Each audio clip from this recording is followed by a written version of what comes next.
we have some big news. Dalvin Cook has decided that he does not – I should rephrase that. It's not like we're breaking this. This is already broken. We do not have this news. There are news in the NFL. Dalvin Cook does not want to play for the Vikings right now or participate in any team activities unless he gets paid fair value, which, according to Adam Schefter, I think I saw $13 million a year. Thoughts? I mean, I don't blame Dalvin Cook for wanting this. I understand why he wants it because he can just look around the league and see what's happened to other people that play his position. However, Dalvin, you need, like how I always am, you need to show that you can stay healthy, and he has not. And you just kind of have to look around the league. I'll just name you some names here. Le'Veon Bell, David Johnson, Melvin Gordon. Pretty much everyone besides, well, we'll see what happens with Christian McCaffrey, but there have been a lot of examples where people get paid as running backs and the teams end up, getting bit in the ass.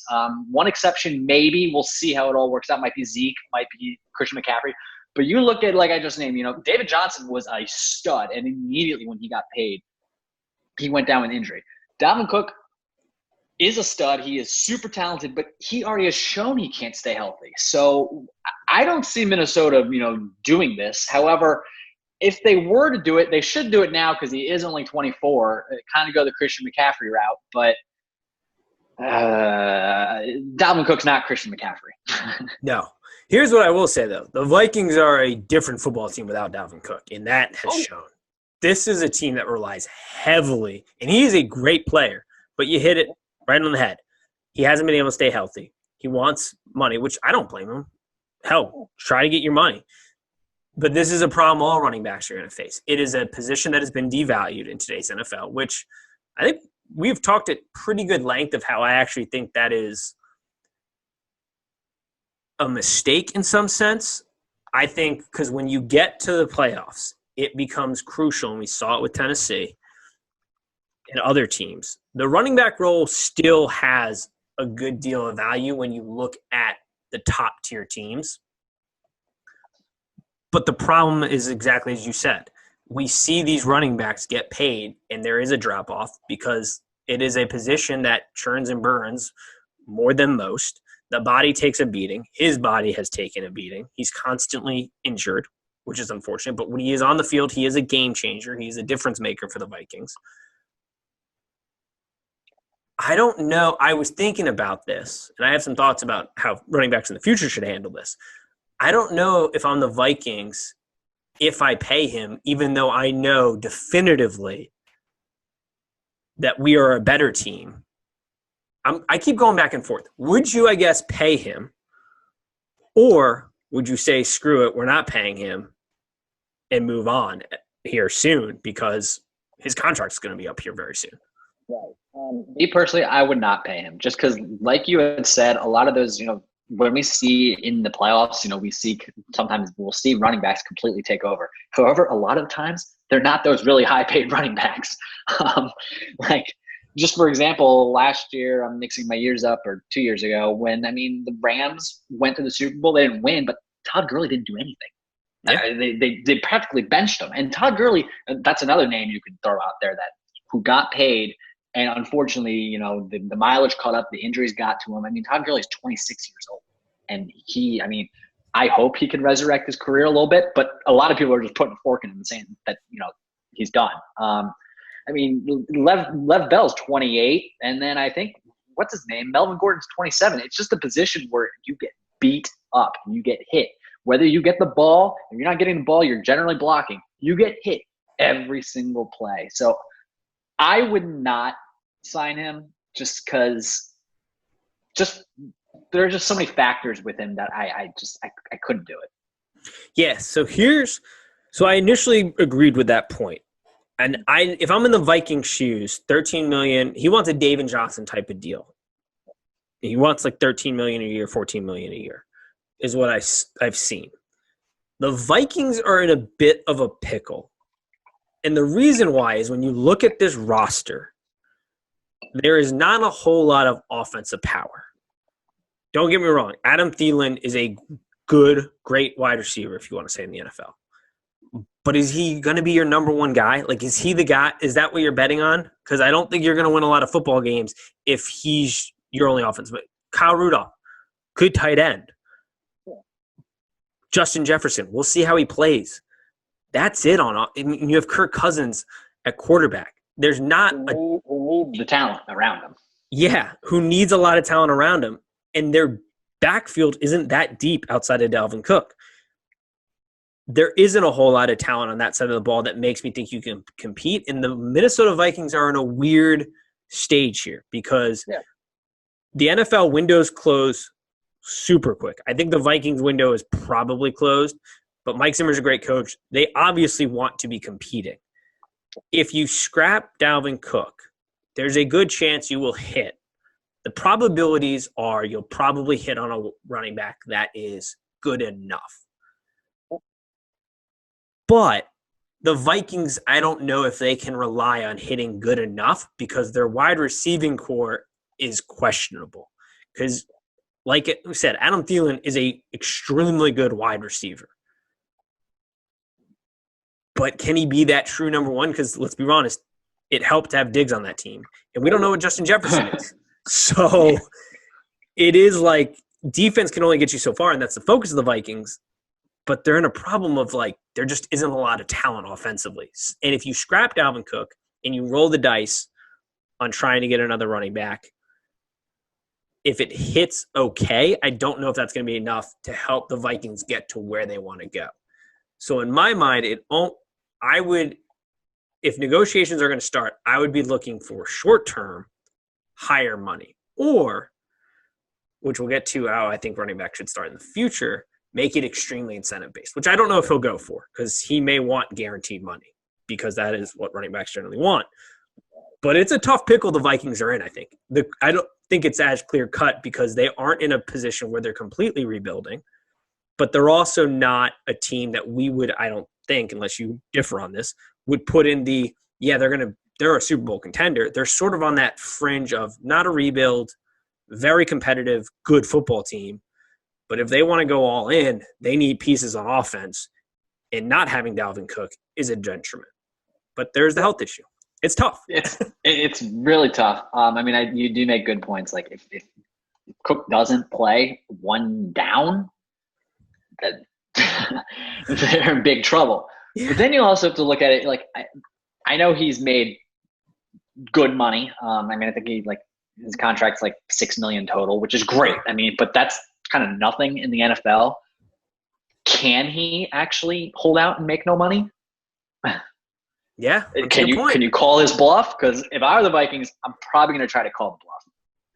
That is a good point as well. Yeah. I don't know what he's done personally from like a savings perspective, spending. Who knows? If he's put away his money and is like, screw it, I can hold out right now, which will also give my body a good chance to recover and rejuvenate. Hell, that is the play though. That's the play that I would assume they're going to go to, because that's like, say he doesn't play, and he does hold out. Who's going to give Dalvin Cook $13 million? I don't think any teams are. I don't know if any teams will. He's a stud, and when he's healthy, he is a beast. Probably top 5 running back, maybe. Yeah, there's some good running backs, but 100%. He is a stud when he is healthy. But if you only have 1 year of real health, it's hard. It is hard. Yeah, he's constantly hurt. Unless I'm forgetting like a major injury, it's normally like couple weeks here and there. Like hamstrings, I know have been a big issue for him. Am I missing some major injury? I think in college he tore his knee up. He did in college. I should say I'm trying to think of just NFL because he did do that in college. I don't think so. It is tough because the value of the running back has been decreased. I don't know the money he'd get on the free agency market, but he is definitely a top 5 running back, I think. I was just doing it in my head. He is absolutely, like, when he's on the field, he is a game changer. Like, you have to account for him on every play because if you don't, he will destroy you. He tore his ACL too. He did? Oh, okay. Yeah. I knew I was missing something. In the back of my head, I was like, there's something out there. I just can't remember. But people do come back from ACLs nowadays. Oh, yeah. It's not as devastating as it once was. Yeah. AP came back like in 6 months or whatever, and just he's also a robot. Yeah, it's the Terminator in the NFL. Yeah, it's tough for him, which I think going forward, running backs and their agents are going to have to rethink their rookie contracts. And here's a thought I'm going to run by you, and I think going forward, rookie running backs should really think about this. If I'm a rookie running back in the NFL, I think you have to negotiate steep incentive deals and maybe less guaranteed money. And I get wanting the guaranteed money, but we keep seeing running backs get screwed because, first of all, the NFL guaranteed money is nowhere close to other sports. Second of all, your value is already decreased. I think running backs are going to have to become more comfortable because they are crucial to the game, but you can get them at really cheap value, to building in high incentive bonuses to try to make up some of this money, especially in their rookie deals or their second deal.